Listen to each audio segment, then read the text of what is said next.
దీపం వెలిగించిన తర్వాత మీరు ఇంటికి వస్తారేంటి? నేను ఎక్కడెక్కడికి వెళ్ళానని చూడటానికి ఇక్కడికి వచ్చావా? అమ్మో, దానికోసం ఇంత దూరం వస్తానా? నీ డ్రెస్సింగ్, నడక, మాట తీరు చూస్తేనే తెలుస్తుంది మొగోల్ని వసించేదానివని. మీ ఇంట్లో ఆడవాళ్ళ సంస్కారం లాంటిది కాదు మా ఇంట్లో వాళ్ళది.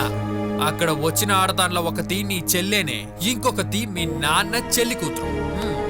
ఇద్దరు మొగోల్ని వలలో వేసుకోవడంలో నంబర్ 1. ఆ నంబర్ 1 కే నేర్పించేదానివి అసలు నువ్వే కదే. నిన్ను వల్ల వేసుకోవడానికి వచ్చానా? లేదుగా. నీ చెల్లి ఆల్రెడీ ఆ పని చేస్తోంది. తన వలలో పడిపోయిన మొదటి వ్యక్తి నీ మొగుడని నాకు అనుమానంగా ఉంది. నీ మొగుడు ఇంకొక ఆడది వెనక వెళ్ళిపోయాడని నువ్వు బాధతో ఇలా తిరుగుతున్నావేమో. ఇప్పుడు ఎవరితో తిరిగి వస్తున్నావు? నీ చెత్త ప్రశ్నలకి సమాధానం ఇవ్వటం కాదు నా డ్యూటీ. నా విషయంలో నువ్వు జోక్యం చేసుకోకు. నీ విషయంలో మాత్రం కాదే, నీ మొగుడు ఉన్నాడుగా ఆ మనోజ్, వాడి విషయంలో కూడా నేను సూపర్ గా జోక్యం చేసుకున్నా. వాడికి తగిలిన దెబ్బ ఇప్పుడు ఎలా ఉంది? అది ఆయన దగ్గరికి వెళ్ళి అడుగు. ఇప్పుడు ఆ మనోజ్ గాడు ఆయన అయిపోయాడా? వాడికి బాలకి మధ్య ఉన్నది నీకు చెప్పిందే నేనేనే. అందుకొక థ్యాంక్స్ చెప్పేసి వెళ్ళొచ్చుగా. వేణుగోపాల్ అంటే మీ అందరికి చాలా అసహ్యమే. నేను సిగరెట్ తాగుతాను, మందు కొడతాను, అమ్మాయితో బూతులు మాట్లాడతాను, భార్యని కొడతాను కదా. కానీ ఇంతవరకు ఏ అమ్మాయిని మోసం చేసింది లేదు, ఒక చూపు కూడా చూడలేదే. ఇదిగో ఈ నిమిషం వరకు నా సైడ్ లో నుండి ఏ తప్పు జరగలేదే, ఇంకెప్పటికీ జరగదు కూడా. కానీ ఆ కుక్క, అదే నీ మొగుడు మనోజ్, నన్ను నా భార్యని వెడగొట్టాలని చూస్తున్నాడే. వాడు ఇంకా వాడి కుటుంబ పనికి రాకుండా పోయేంత వరకు వేణుగోపాల్ మీ కళ్ళ ముందరే ఉంటాడు.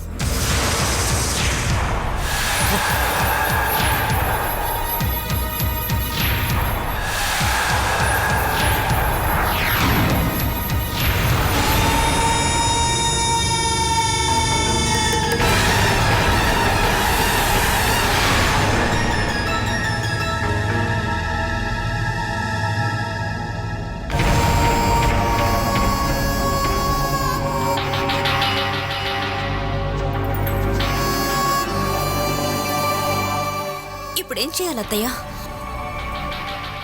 ఇప్పుడు పెద్ద చిక్కుల్లో ఇరుక్కున్నాం కదమ్మా. అతనెందుకు ఎక్కడికి వచ్చాడు? ఏదైనా గొడవ పెట్టుకున్నాడా? మీరు పోలీస్ స్టేషన్ కాల్ చేయొచ్చు కదా. ఏంటి ఏం మాట్లాడరు? వాడు మిమ్మల్ని ఏమైనా చేశాడా? ఇంతకు మించి వేణు ఏమీ చేయలేడు. నాన్న ఎక్కడికి వెళ్ళారు? బయటికి వెళ్లారు వదిన. అయినా అవసరమైనప్పుడు ఆయన ఎప్పుడు ఇంట్లో ఉన్నారు? మావే లేకపోవడం మంచిదే, లేదంటే పెద్ద గొడవే జరిగేది. అసలు వాడెందుకు ఇంట్లోకి వచ్చి గొడవ పెట్టుకుంటున్నాడు? వాళ్ళకి మనకి ఎటువంటి సంబంధం లేదని వాడికి గట్టిగా చెప్పొచ్చు కదా.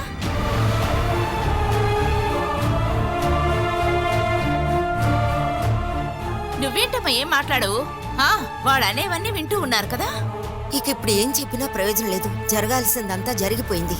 వేణు మాత్రమే కాదు, వాడితో పాటు బాల కూడా వచ్చింది.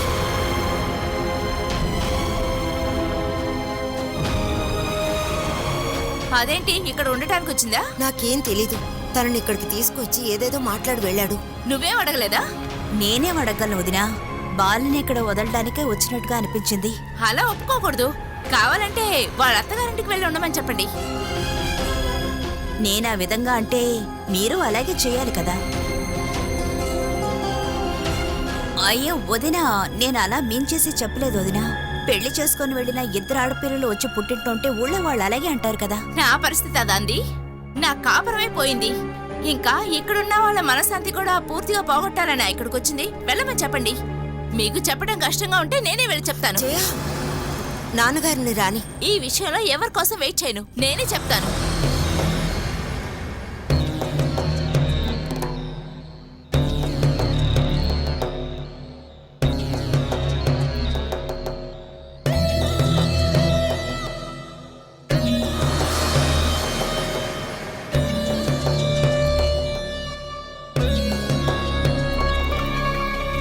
ఏమే బాలా,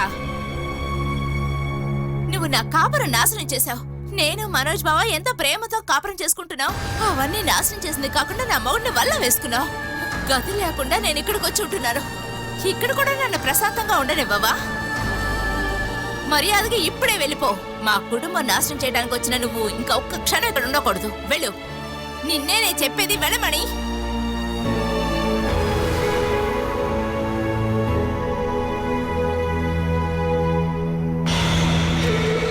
వెళ్తాను, కానీ ఎక్కడికి వెళ్ళాలో అది నువ్వే చెప్పు.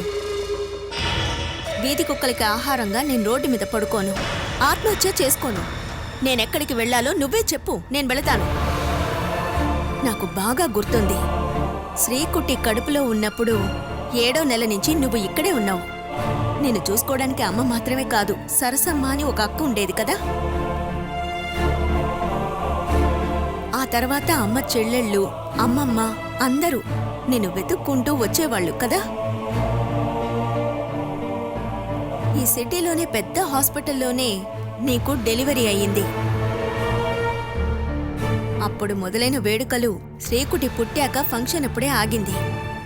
శ్రీకుట్టి మెడకి, కాళ్ళకి, చేతులకి బంగారం వేయడానికి ఎంతమంది వచ్చారో అన్నీ నాకు గుర్తున్నాయక్క. నాకు పుట్టిన బిడ్డే ఇక్కడ ఉంది. నేను కడుపుతో ఉన్నప్పటి నుంచి ఈ నిమిషం వరకు బలమైన ఆహారం కూడా ఈ బిడ్డకి దక్కిందే లేదు.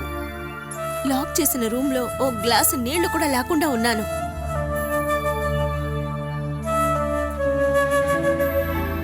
అప్పుడు నా కడుపున ఉండి ఏడవద్దమ్మా అని నాకు చెప్పింది ఈ ప్రాణమే. నేను నా బిడ్డకి జన్మనివ్వడానికి ఒక్క సూపర్ స్పెషాలిటీ హాస్పిటల్ లేదు. వయసైపోయిన ఒక ముసలి ఆవిడే నా ప్రసవం చూసింది. నాన్న, అమ్మ, అన్నలు, అక్క అందరుండి బంగారం అనేదే లేకుండా ఒక నల్ల తాడునే నా బిడ్డకి నేను కట్టాను. ఇన్ని కష్టాలు పడ్డ నన్ను నా తోడబుట్టిన అక్కవి నువ్వే అంటున్నావుగా. కుటుంబాన్ని నాశనం చేయడానికి వచ్చావు, వెళ్ళిపో అంటున్నావు. బాలా, తనేదో బాధతో మాట్లాడింది. మనోజ్ పదే పదే నీకెందుకు సహాయం చేస్తున్నాడని తను అడుగుతోంది. మంచి మనసుండడం వల్ల. హ, అదంతా నీ దగ్గర మాత్రమే ఉంటుంది. నువ్వు ఇక బావ గురించి ఒక్క మాట కూడా తప్పుగా మాట్లాడకూడదు. అటువంటి మంచి మనిషి దొరికినా ఆయన అనుమానించి ప్రాబ్లం చేస్తున్న నిన్నే ఒక్కటిచ్చుకోవాలి. నీ భర్తకి నీ మీదున్న ప్రేమని కూడా నువ్వు తెలుసుకోలేకపోయావక్క. భార్య స్థానంలో నువ్వు ఓడిపోయావనే చెప్పాలి. ఏంటి, నేను చెప్పింది కరెక్టే కదా? నువ్వేమీ మాట్లాడవమ్మా. అలా ఊరికి అహంకారం చూపించుకో. జయ, ఇంకాపు. దీని గురించి ఇంకేది మాట్లాడుతూ నువ్వు లోపలికెళ్ళు. వెళ్ళమని చెప్తున్నాను కదా. వేణు ఎలాంటి పని చేసి వెళ్ళాడో తెలుసు కదా. దివ్య రూమ్ మీరు తీసేసుకున్నారు అంటే మీ ఉద్దేశం ఏంటి? నువ్వేమన్నావమ్మా? దివ్య అన్నావా?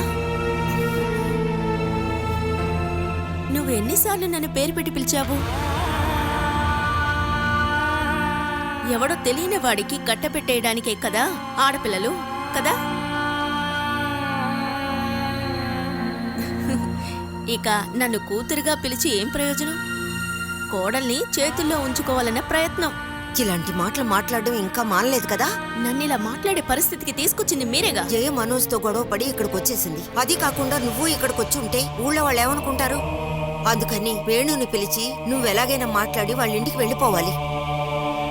ఇక జన్మలో ఇక్కడికి రాకూడదని నిర్ణయించుకున్నాను. కానీ వేణు నన్ను భయపెట్టి బెదిరించి ఇక్కడికి తీసుకొచ్చాడు. ఇక నన్ను ఆయన ఎక్కడికి తీసుకువెళితే నేను అక్కడికి వెళతాను. ఎందుకంటే వేణుగోపాలే ఈ బిడ్డకి తండ్రి. ఈ బిడ్డ నా ప్రాణం.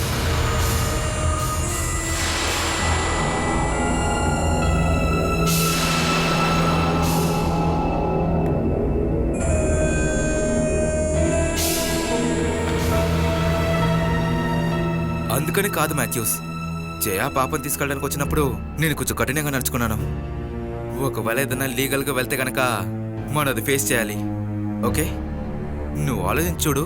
నైట్ కాల్ చేస్తాను. నువ్వెవరితో మాట్లాడుతున్నావురా? నా ఫ్రెండ్ ఒక లాయరు. జయ కేసు వేస్తే మనం తప్పించుకోవడానికి ఒక దారి ఉండాలి కదా. నువ్వు చట్టాన్ని చేతిలో పెట్టుకుని తప్పించుకోవాలనుకుంటున్నావా? జయ ఇక్కడికి వచ్చినప్పుడు నువ్వు మనసారా తన క్షమాపణ అడుగుంటే ఈ పాటికి తను ఇక్కడ ఉండేదిరా. క్షమించమని ఎందుకు అడగాలి? నేనేమైనా తప్పు చేశానా? నీ సైడ్ నుంచి ఆలోచిస్తే అన్నింటికీ ఒక న్యాయం ఉంది. భార్య చెల్లెల్ని నువ్వెవరికీ తెలియకుండా ఎక్కడికో తీసుకెళ్లి దాచిపెట్టావని అందరికీ తెలిసిందంటే వాళ్ళు మంచి విధంగా ఆలోచిస్తారా? మిగతా వాళ్ళ కాదమ్మా జయ, 6 సంవత్సరాలుగా నేనేంటో తెలీదా? రే మనకెంత తెలిసినా కూడా కోపం వచ్చినప్పుడు చేతుల్లోంచి జారిపోతుంది. కోపం. అనుమానం అనేది మనసులో ప్రారంభం అయితే ఆ మనసు చచ్చిపోతుంది. అదే జయకి జరిగింది. ఒక్కొక్క రోజు నువ్వు దాన్ని పెంచుతూనే ఉన్నావు. ఆ గొడవల్ని నువ్వెంత నేనెంత అంటూ మూర్ఖంగా ప్రవర్తిస్తే కన్న కూతురుందన్న విషయం మర్చిపోకూడదు. తనేంటి అమ్మతో వెళ్ళాలని అంత కూడా చేస్తుంది? జయతో ఉన్నప్పుడు నిన్ను చూడాలని మొండిపట్టు పట్టేది. ఇప్పుడు ఇక్కడ ఉన్నప్పుడు తల్లి కావాలంటుంది. పసిపిల్లకి ఒకే ఒక్క ఆశ ఉంది. మీరిద్దరూ కూడా తనతో కలిసి ఉండాలి. అమ్మా ఇలారా. నాకు నానంటే భయమేస్తుంది. అమ్మ మీద ఎందుకు నాన్న గొడవ పెట్టుకుంటున్నావు? అమ్మ నేను తీసుకెళ్ళడానికి చూసినప్పుడు నాకు చాలా కోపం వచ్చేసింది. కోపం ఎందుకు నాన్నా? నువ్వు వెళ్ళొద్దు అని చెప్తే అమ్మ వెళ్ళదు కదా. నువ్వు చూసావు కదా నానేం చెప్పాడు. అమ్మ అది వినిందా? మనిద్దరం కలిసి అమ్మ దగ్గరికి వెళ్దాం. ఆ తర్వాత అమ్మని తీసుకొద్దాం. నేను పిలిస్తే అమ్మ వస్తుంది. అలా వెళ్ళి తిరిగి కాలు మీద పడితేనే రావాల్సిన అవసరం లేదు. మీ అమ్మకి మనల్ని వదిలి వెళ్ళడం తప్పు అనేది తనకు తెలియాలి. ఆ తర్వాత తిరిగి వస్తే చాలు. అప్పుడు దాకా నువ్వు నాన్న చెప్పిన మాట విని కరెక్ట్ గా ఉండాలి, సరేనా? నువ్వు కూడా అమ్మతో వెళ్ళిపోతే ఇంకా నాన్నకెవరుంటారు? చూసావురా, ఆ పిల్ల మనసులో నీ మీద కోపం ఎక్కువ కాకముందే జయని ఇక్కడికి తీసుకురావాలి.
నేను గుర్తున్నానా నాన్న?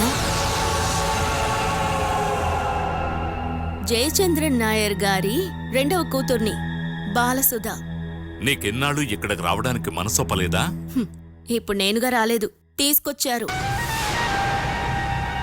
బిడ్డ ప్రాణాలకి భయపడి ఇక్కడికొచ్చాను. ఒంటరిగానే వచ్చావు నువ్వు? నేనిప్పుడు ఒంటరిగా లేనుగా నాన్న. వేణు తెలీదు. తెలీదా? నువ్వేం మాట్లాడుతున్నావు? చూడండి, కొంచెం ఇటు రండి.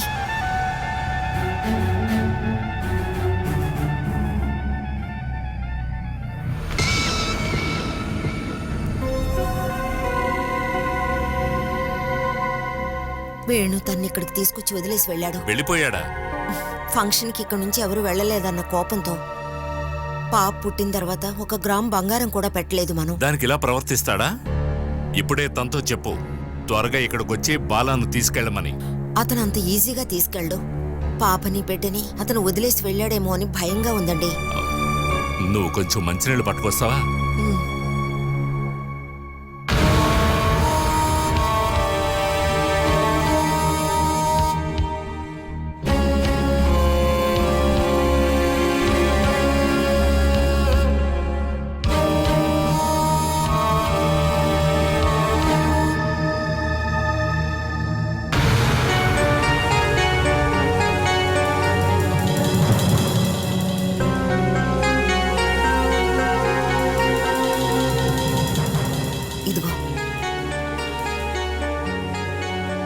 బాల పసిపిల్ల బాధ్యతల్ని మనమే తీసుకోవాలా అండి?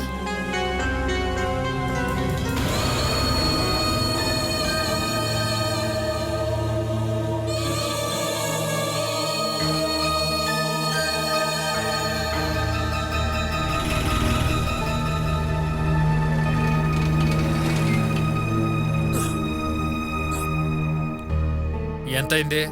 50 రూపాయలు. ఇక్కడ పక్కన ఏమైనా వైన్ షాప్ ఉందా? ఆ?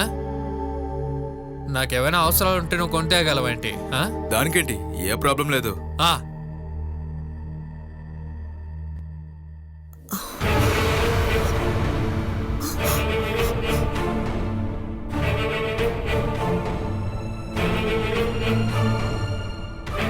ఆ, అయితే కావాలంటే నీకే కాల్ చేస్తాను. ఫోన్ తీయాలా? ఆ, సరే ఉంటాను. Bye.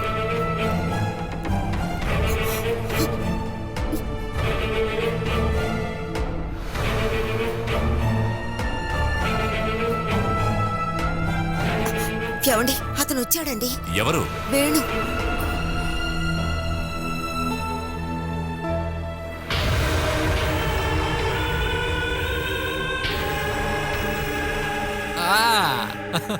My dearest father in law, ఎక్కడికి వెళ్ళారు? నేను పనుండి బయటకు వెళ్ళాను. అయినా మీరు లోపల ఉన్నా ఏ ప్రయోజనం లేదు కదా. ఇంకా ఇక్కడ మొగోడు లేకపోవడం వీళ్ళకి కూడా మంచిది. ఇదిగా తీసుకెళ్ళి లోపల పెట్టండి. బియ్యానికి కొన్ని సరుకులు ఉన్నాయి. బాలకి పాపకి ఇవన్నీ ఇవ్వాల్సిన అవసరం లేదు. అబ్బో, తనకని ఎవరు చెప్పారు? పురుటు పోసిన సొంత కూతుర్ని చూసుకోవాల్సింది, అన్నం పెట్టాల్సింది మీ ఇద్దరి బాధ్యత. మరైతే వీటిని తిరిగి తీసుకెళ్ళు. ఇది నా కోసం తీసుకొచ్చాను. ఇంకొకరి కష్టాజితం మీద బతకడం నాకు అస్సలు నచ్చదు. ఇంక నేను ఉండబోయేది ఈ ఇంట్లోనే, ఇక్కడే.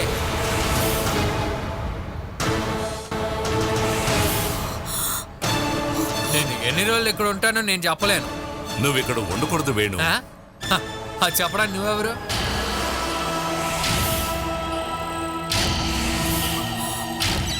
నా భార్య బిడ్డ ఎక్కడ ఉంటున్నారో అక్కడే నేను ఉంటాను. అది మీరు ఎవ్వరూ ఆపలేరు. ఆ?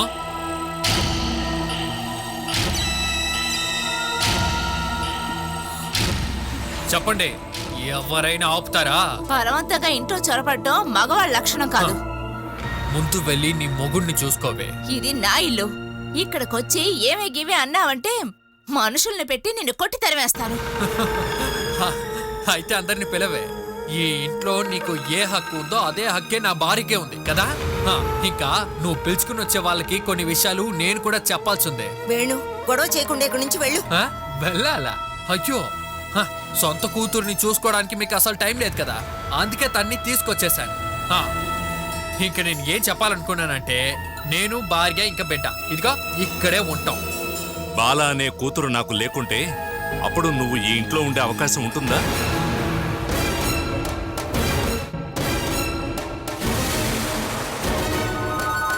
చెప్పరా, అప్పుడు నీకు ఈ ఇంట్లో ఉండే హక్కు ఏముంటుంది? ఓ, బాల నీ కూతురు అని తెలుసుకోవడానికి ఇంకా DNA టెస్ట్ చేయాలి. కానీ తను పెరిగింది ఇంకా నాకు పెళ్లి చేసి పెట్టిందంట మీ కూతురుగానే. ఇంకా అలా లేకపోతే మనం లీగల్ గా మూవ్ చేద్దాం. కానీ కోర్టులో ఆర్డర్ వచ్చేంత వరకు నేను ఈ ఇంట్లోనే ఉంటాను. ఇదిగో ఈ ఇంటి ఆడవాళ్ళు నాకు ఖచ్చితంగా భోజనం పెట్టాలి. లేదా నాకు తెలుసు. కావాలంటే తీసుకోండి.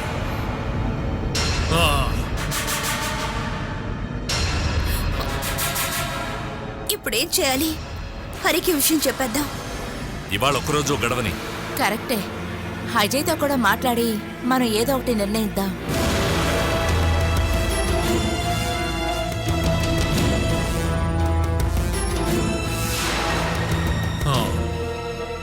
ఏంటే, ఈ రూమ్ ఓకేనా?